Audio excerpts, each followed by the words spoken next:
आज के मुख्य अतिथि प्रभारी मंत्री जी, विशिष्ट अतिथि प्रभारी सचिव जी, एमएलए साहब जिला विधानसभा करौली, एमएलए साहब विधानसभा सपोटरा, एमएलए साहब,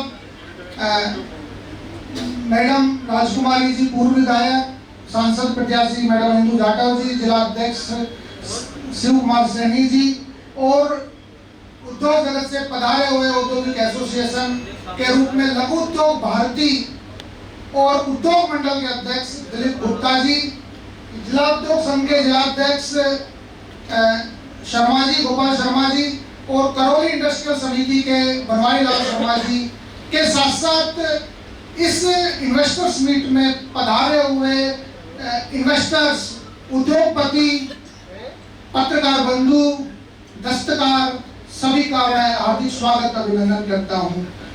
मैं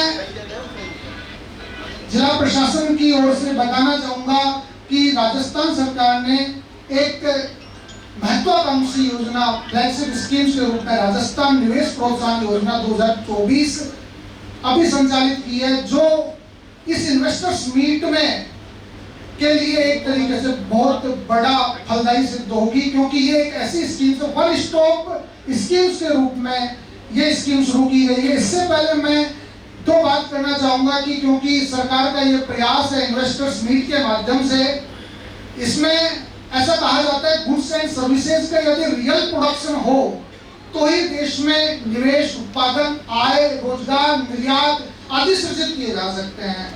तो सर हमारे प्रभारी मंत्री हैं, इनके माध्यम से बताऊंगा कि अभी 2024 का सर नोबेल पुरस्कार मिला है कुछ अर्थशास्त्रियों को, जिन्होंने ये बात कही थी कि देश की यदि इकोनॉमिक इंक्लूसिवनेस बढ़ानी है या समावेशिता, आर्थिक आय की असमानता को कम करना है तो देश के संसाधनों का पूर्ण और कुशल उपयोग करना होगा।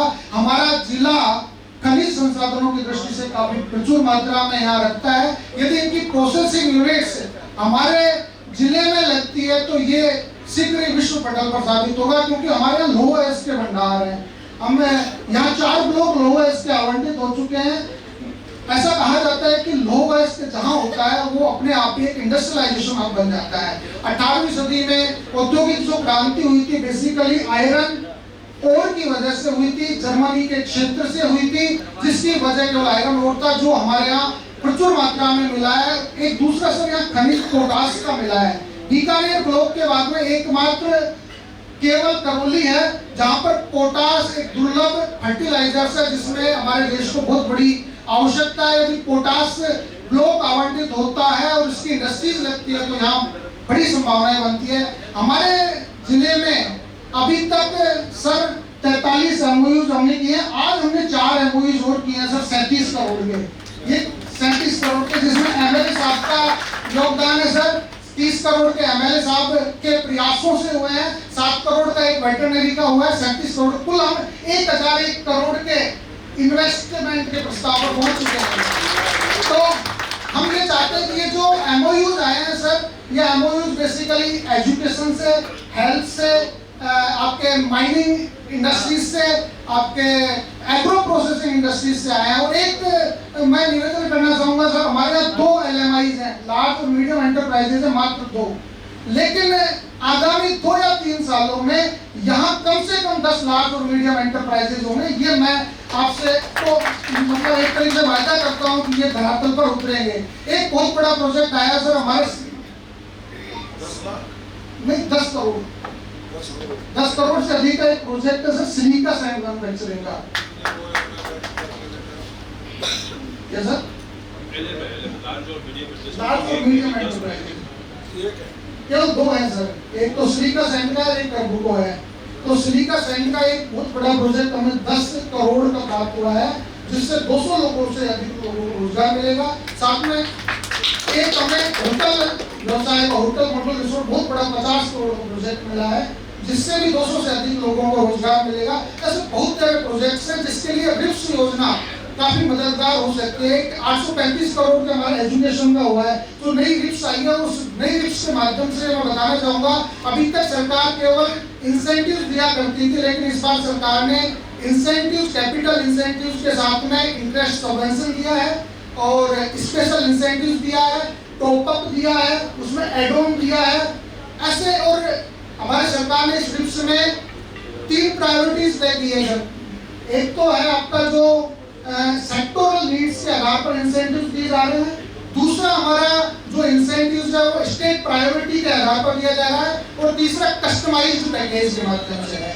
लेकिन मैं यहाँ एमएसएमई क्षेत्र के ज्यादा हमारे निवेशक है उनके लिए बताना चाहूंगा कि एमएसएमई में सरकार ने स्पेशल इंसेंटिव दिया है। आपका जो इंटरेस्ट सब्सिडी जो हुआ करती थी वो 50 करोड़ तक इंटरेस्ट सब्सिडी 6% ब्याज अनुदान, 4% ब्याज अनुदान और 3% ब्याज अनुदान पर है। जो 5 साल तक देय होती थी उसको 7 वर्ष बढ़ा दिया है सरकार ने। दूसरा, एक स्टेट टैक्स में छूट मिलती है सर, स्टेट जीएसटी में 75% की।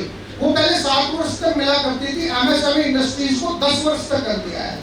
तो ये सारे बेनिफिट्स के अलावा ग्रीन इंसेंटिव्स हैं जिसमें कंसेंट टू ऑपरेट या कंसेंट टू एस्टेब्लिश लेते हैं, पर्यावरणीय सहमतियां लेते हैं, तो उसमें सरकार बिल्कुल निःशुल्क मतलब रिम्बर्स करेगी, आपको ये पैसा लगता है।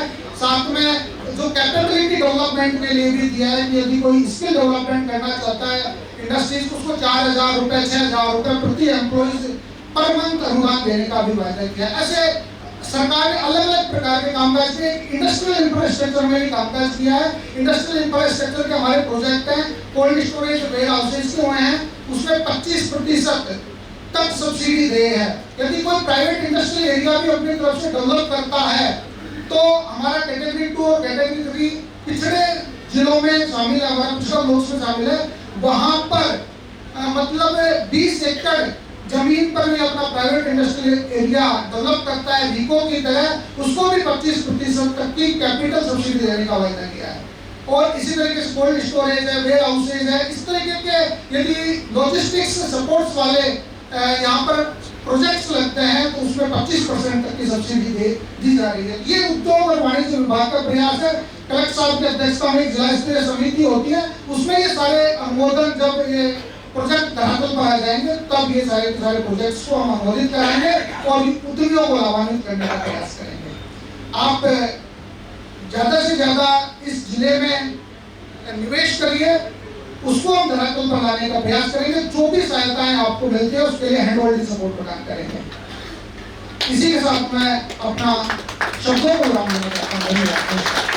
बहुत बहुत धन्यवाद माननीय